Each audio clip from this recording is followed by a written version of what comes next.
Hello guys, ఈ రోజు ఒక రోజే కొన్ని వేల అప్పడాలు అమ్ముడవుతాయి. ఎందుకంటే మా ఊరి ఏరుదలో అప్పడా తీర్థం జరుగుతుంది. శివరాత్రికి సంగమనాథం మా ఊర్లోకి తిరిగి వచ్చినప్పుడు అమావాస్య సాయంత్రం అయితే ఈ తీర్థం జరుపుకుంటాం.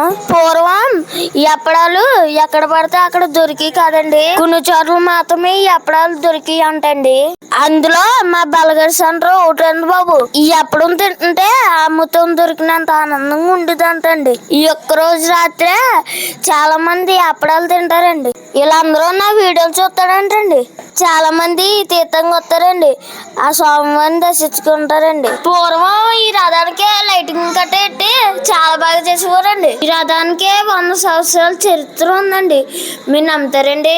వీళ్ళందరూ మా ఫాలోవర్స్ అండి. నా వీడియో చాలా బాగా చూస్తారంటండి. మీరు కూడా నా ఛానల్ ఫాలో చేయండి. ఇక్కడ గన్ ఒకటి తీసుకున్నానండి, అది చాలా ఎక్కువ రేట్ చెప్పేశారు, అయితే పక్కన పెట్టేసానండి. ఇంకా ఈ పొడుగు బాగుందని కొనుక్కున్నానండి. నాతో వచ్చిన ఫ్రెండ్ అయితే చిన్న పొడుగు కొనుక్కున్నాడండి, ఏదో చిన్న పిల్లలాగా. మా పెద్ద వాళ్ళ ఫ్రెండ్ కనిపించాడండి. ఇక్కడ తీర్థమంది తిరిగేసి వెంకటేష్ బండి దగ్గరికి వచ్చానండి. ఇక్కడ డ్రింక్ చాలా బాగుంటదండి.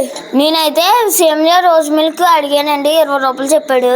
ఆ సేమియా రోజ్ మిల్క్ చాలా బాగుందండి. ఆ తీర్థంలో మా ఊరోళ్ళు ఐస్ క్రీమ్ పెడితే అక్కడికి వెళ్ళానండి. ఐస్ క్రీమ్ అయితే చాలా బాగుంది. మన ఛానల్ ఫాలో చేయండి తప్పకుండా.